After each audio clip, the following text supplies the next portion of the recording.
Assalamualaikum warahmatullahi wabarakatuh.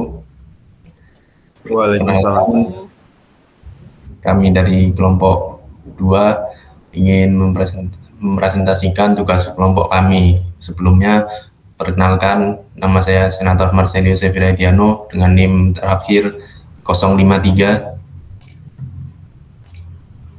Perkenalkan, nama saya Muhammad Amirul Mutakin dengan digit NIM terakhir 0020.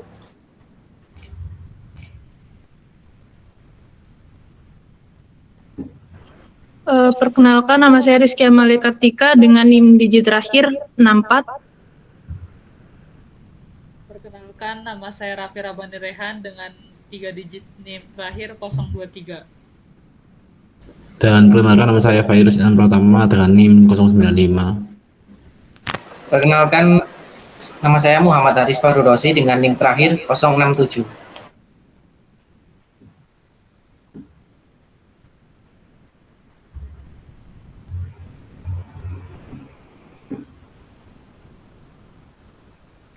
Di sini proyek kami yaitu prediksi harga laptop dengan machine learning menggunakan algoritma regresi.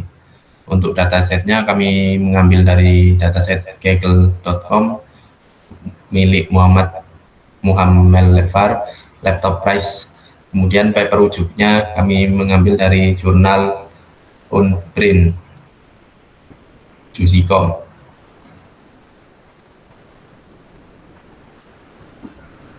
Kemudian latar belakang kami mengambil jurnal ini yakni karena peningkatan WFH selama pandemi COVID-19 memicu permintaan tinggi akan laptop produktif.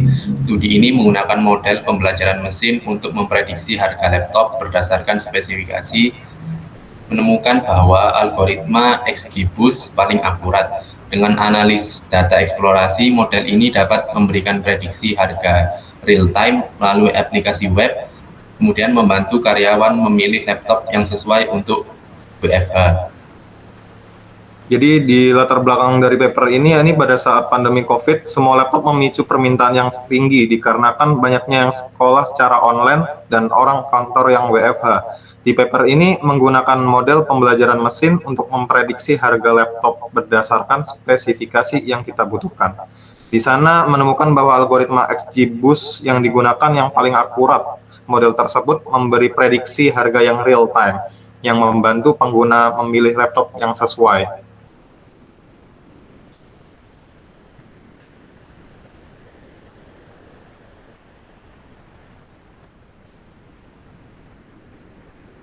Terus di materi pertama ini yaitu ada WBS, yaitu Work Breakdown Structure, yang mana diterjemahkan sebagai struktur pemecah kerja.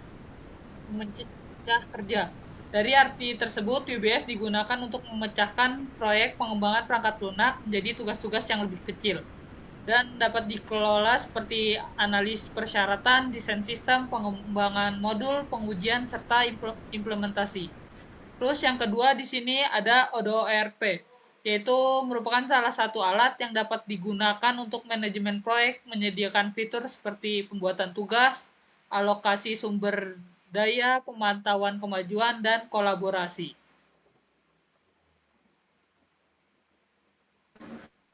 Untuk selanjutnya yaitu pengimplementasian proyek kita pada ODO. Jadi dapat dilihat dari prediksi harga laptop tadi itu akan diperkecil lagi, yaitu untuk yang pertama kita harus mengumpulkan data dulu, terus promosian data, pengembangan model, validasi model, terus lanjut PPT berikutnya. Ada implementasi model, pengujian dan evaluasi, dokumentasi dan pelaporan. Nah, di sini setiap tugas itu dibagi lebih kecil-kecil lagi, seperti contohnya kalau di dokumentasi itu ada dokumentasi kode program, dokumentasi model dan metode, dokumentasi hasil dan temuan. Nah, lalu dari pembagian ini, setiap tugas itu dibagi lagi, semisal kayak dokumentasi kode program itu ada Senator sama Rizky, terus di dokumentasi model dan metode ada Senator sama Raffi, dan seterusnya. Jadi seperti itu penggunaan WBS di Odoo. Untuk lebih jelasnya, izin share screen untuk penggunaan yang ada di Odoo.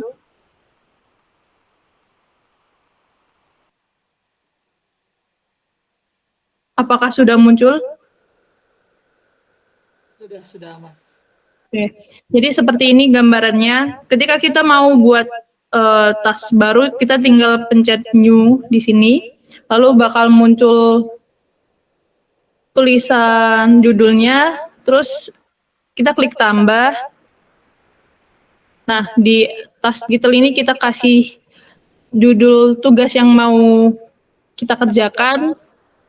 Misal di sini saya tulis coba, terus di add. Nah, kalau sudah di sini nanti kita bisa menambahkan siapa saja yang akan berkontribusi di tugas coba ini, seperti itu. Itu untuk bagian Odoo. Selanjutnya bisa dilanjutkan oleh teman saya. Ya baik, terus di sini berikutnya ada yang namanya black box texting, yang mana di sini berfungsi untuk menguji ataupun mengamati hasil input dan juga output dari perangkat lunak tanpa mengetahui struktur kode dari perangkat lunak, seperti itu. Nah di sini biasanya buat pengujian itu dilakukan di akhir, ketika untuk menguji apakah sebuah perangkat lunak itu berfungsi dengan baik, seperti itu. Nah di sini ada beberapa aktivasi pengujian, yaitu yang pertama adalah membuat project, terus juga membuat tugas, sama juga dengan membagi tim, yang mana membuat kesimpulan hasilnya mereka itu berhasil semua, begitu.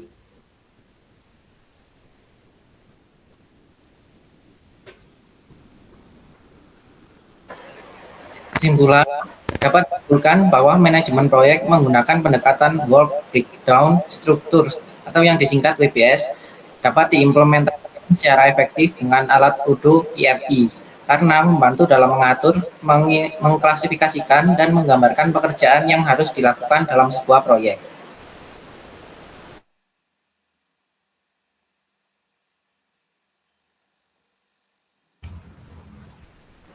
Untuk selanjutnya kami akan menunjukkan literatur review dari paper yang sudah kami buat.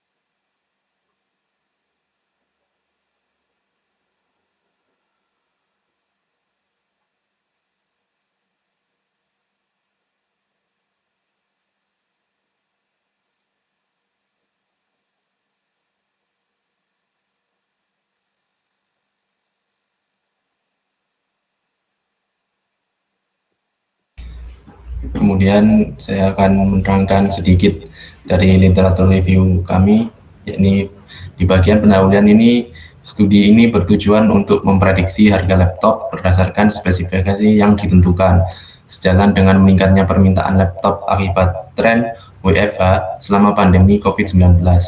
Dataset yang digunakan berasal dari repositori harga laptop Muhammad Farli di Kaggle, terdiri dari 12 kolom dan 1.303 baris spesifikasi dan harga laptop.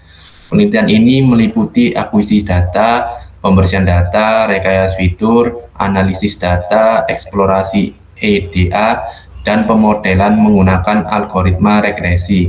Data dibagi menjadi data pelatihan dan pengujian dengan rasio 70:30. Studi ini menguji 3 algoritma, termasuk gradient boosting regressor atau GBR dan XGBoost regressor, untuk menentukan spesifikasi laptop yang penting dan memprediksi harga. Hasilnya menunjukkan bahwa algoritma XGBoost memiliki akurasi tertinggi mencapai 92,77% dalam memprediksi harga laptop, menjadikannya model yang paling efektif di antara random forest dan gradient boosting.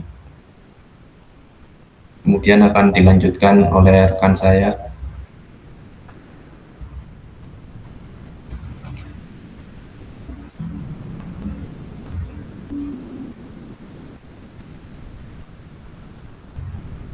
kepada Haris Fahrul, dipersilahkan.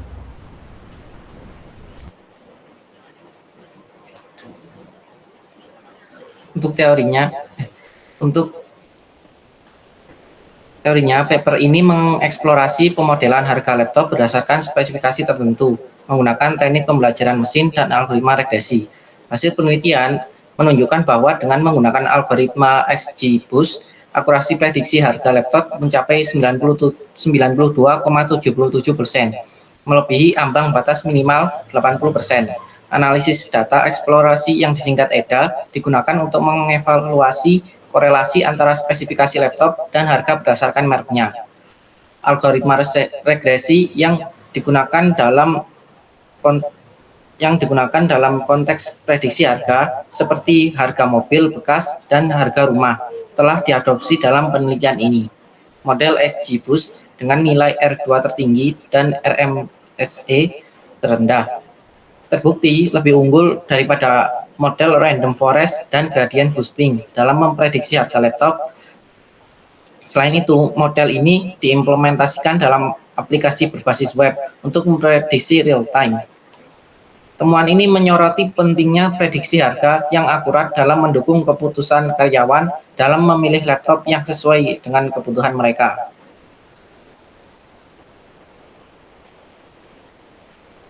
Selanjutnya, pembahasan metode. Penelitian ini mengadopsi model pembelajaran mesin dengan algoritma regresi, terutama XGBoost, untuk memprediksi harga laptop dengan akurasi tertinggi mencapai 92,77%. Pendekatan ini didukung oleh analisis data eksplorasi yang disingkat EDA, yang mengidentifikasi korelasi antara spesifikasi laptop dan harga berdasarkan merek. Hasil penelitian menunjukkan bahwa XGBoost memiliki kinerja terbaik dibandingkan dengan algoritma regresi lainnya, memungkinkan mengembangkan aplikasi machine learning berbasis web untuk prediksi harga laptop secara real time.